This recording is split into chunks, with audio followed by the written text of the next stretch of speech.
Good morning. This is Sunday, the 8th of March. And last Sunday we spoke about the Holy Spirit and what happened in the first church after the church was born on the day of Pentecost. And let's carry on with regarding the Holy Spirit. Holy Spirit opens a new life, a totally new life for the believer. John 14 verse 60 said, "And I will pray the Father, and he will give you another helper, that he may abide with you forever." Abide means to dwell, to be present, and the word with means accompaniment. This is not a temporary event that you experience in a prayer meeting or church service or a worship occasion. This is a permanent indwelling of a third person in the Godhead, and he changes your whole life. 2 Corinthians 5:17. Therefore, if anyone is in Christ, he is a new creation. All things have passed away. Behold, all things have become new. People ask if someone can accept Christ as their Savior and keep on living their life the same way as they did before they accepted Jesus. That is impossible, because you became a new creation, and therefore it becomes impossible to live the same as before. You cannot go back to the old ways, because Ephesians 2 verse 1 says, And you he made alive, who were dead in trespasses and sins, in which you once walked according to the course of this world, according to the prince of the power of the air, the spirit who now works in the sons of disobedience, among whom we all once conducted ourselves in the lust of our flesh, fulfilling the desires of the flesh and of the mind, and were by nature children of wrath, just as the others. And in verse 19 says, Now therefore you are no longer strangers and foreigners, but fellow citizens with the saints and members of the household of God. You're not a natural man anymore. 1 Corinthians 2:14 says, But the natural man does not receive the things of the Spirit of God, for they are foolishness to him, nor can we know them, because they are spiritually discerned. And Romans 8 verse 40 says, For as many as are led by the Spirit of God, these are sons of God.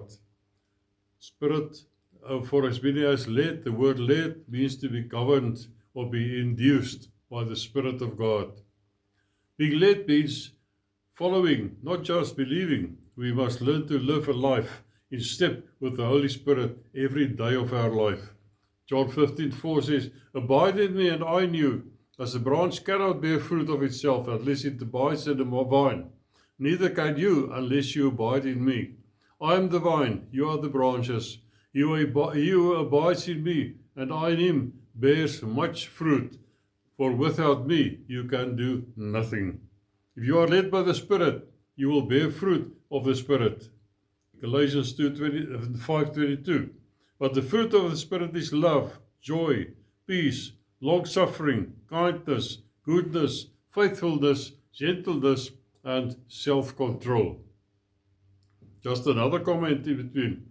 Galatians 5:80 says, But if you are led or governed or induced by the Spirit, you are not under the law.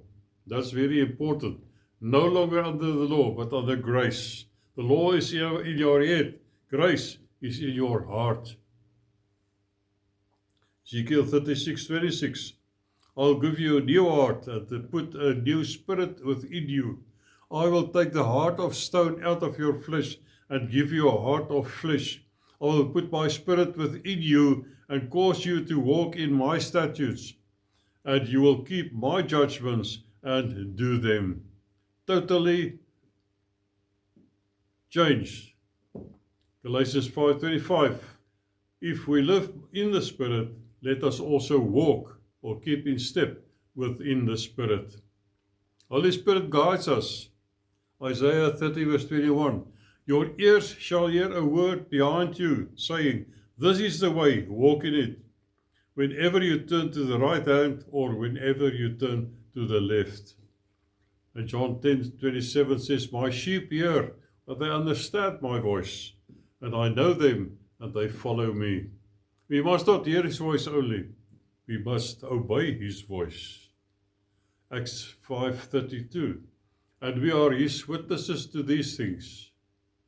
And so also is the Holy Spirit when God has given to those who obey him. Another function of the Holy Spirit, John 3 verse 5.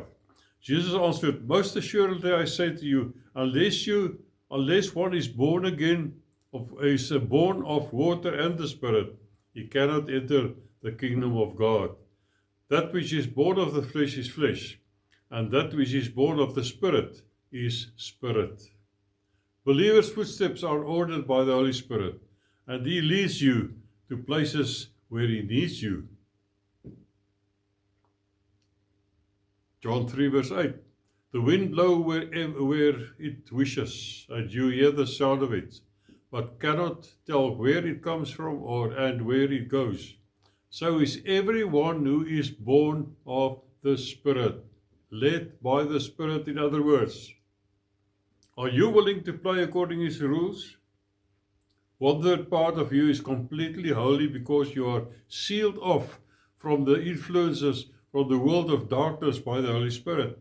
2 Corinthians 1 verse 22 says, for who also has sealed us and given us the Spirit in our hearts as a guarantee. And Ephesians 1 verse 13 says, in him you also trusted after you heard the word of truth, the gospel of your salvation, in whom also, having believed, you were sealed with the Holy Spirit of promise.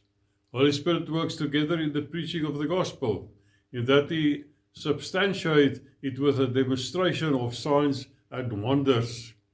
Because the Apostle Paul wrote in 1 Corinthians 2 verse 4, and my speech and my preaching were not with persuasive words of human wisdom, but in demonstration of the Spirit and of the power, that your faith should not be in the wisdom of men, but in the power of God.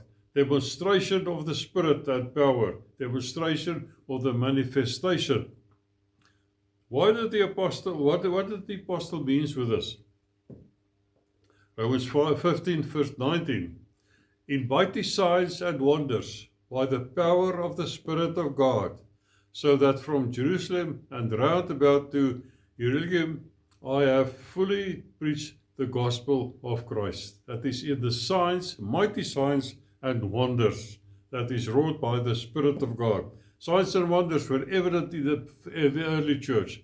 The world was changed and turned upside down by the power of the Holy Spirit, says Acts 17 verse 6. But when they did not find them, that was the apostles, they dragged Jason and some brethren to the rulers of the city, crying out, listen to this, these who have turned the world upside down have come here too. Where are those days? Can we have those days back? I wish so. I pray for that. According to the law of Moses, various offerings had to be brought to the Lord and burnt on the altar. However, it can only be done in the way that the Lord prescribes. And if it is done according to his rule, he will acknowledge the offering by sending fire from heaven and consuming the offering. Leviticus 9 verse 22 says, then Aaron lifted his hand towards the people, blessed them, and came down from offering the sin offering, the burnt offering, and peace offerings. And verse 24 says, and fire came out from before the Lord, and consumed the burnt offering and the fat on the altar. When all the people saw it, they shouted and fell on their faces. Then the sons of Aaron, who were from the priestly family, offered strange fires before the Lord, which the Lord did not command them to do. Man cannot substitute spiritual things with man-made things. The following happened when they did this, Leviticus 10 verse 1. Then Nadab and Abihu, the sons of Aaron, each took his censer and put fire in it, put incense on it, and offered profane strange fire before the Lord, which he had not commanded them. So fire went out from the Lord and devoured them, and they died before the Lord. Strange fire is not acceptable to the Lord. Jesus said he will baptize believers with the Holy Spirit and with fire, which happened on the day of Pentecost. Matthew 3 verse 11 says, I indeed baptize, this is John the Baptist speaking, you with water unto repentance, but he who is coming after me is mightier than I, whose sandals I am not worthy to carry. He will baptize you with the Holy Spirit and fire. Fire empowered the early believers to preach the gospel as Jesus ordered them to do, up to the utmost parts of the earth. This was exactly what they did. Fast forward centuries later, people like John G. Lake, John Wesley, and many others rode on horseback through the countries, preached the word of God to everybody who would care to listen, not in churches, but in open fields, in mines, in town squares. Their vision was that everybody on earth had to hear the gospel. The gospel spread across the world as fire spread across dry grass. The Holy Spirit worked in the hearts and prepared the soil for the seed of the gospel to be sown. How did it happen that urgency became dull? And where did the fire go?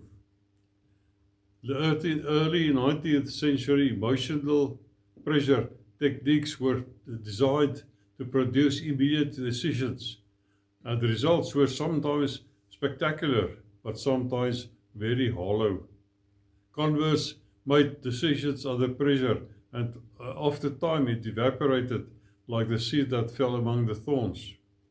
Theologians tried to fix this problem by training preachers to practice what we call today seeker sensitivity. The Holy Spirit was forced out of the church, and the urgency to spreading the gospel disappeared. Today, preachers are not schooled to seek the fire, but rather to look for institutional response to the fire. Apostle Paul wrote in 1 Thessalonians 5 verse 19, do not quench the Spirit. We saw that in Matthew 3 verse 11, it was the Holy Spirit was associated with fire. The Great Commission is still quoted. Mission services are still held. But the urgency, the sense that something is genuinely at stake when you speak or don't speak to your neighbor, gradually drained away. In church, people care for people who are in church and who are already saved. Furthermore, church leaders try to draw crowds through entertainment, secular artists, smoke on the platform, and other techniques that make the church look like a disco. Prayer meetings became distinct. Prayerlessness engulfs believers. The fear of the Lord vanished.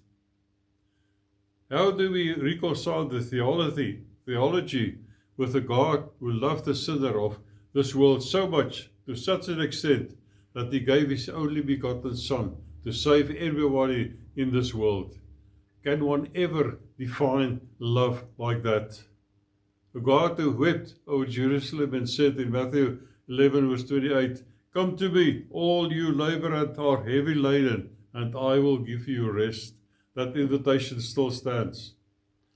I grew up in Pentecost, and I'm familiar with the working of the Holy Spirit in every church service.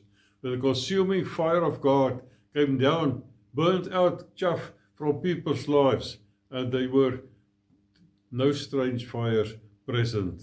We can pray for those days back and experience the beautiful workings of the Holy Spirit in our midst.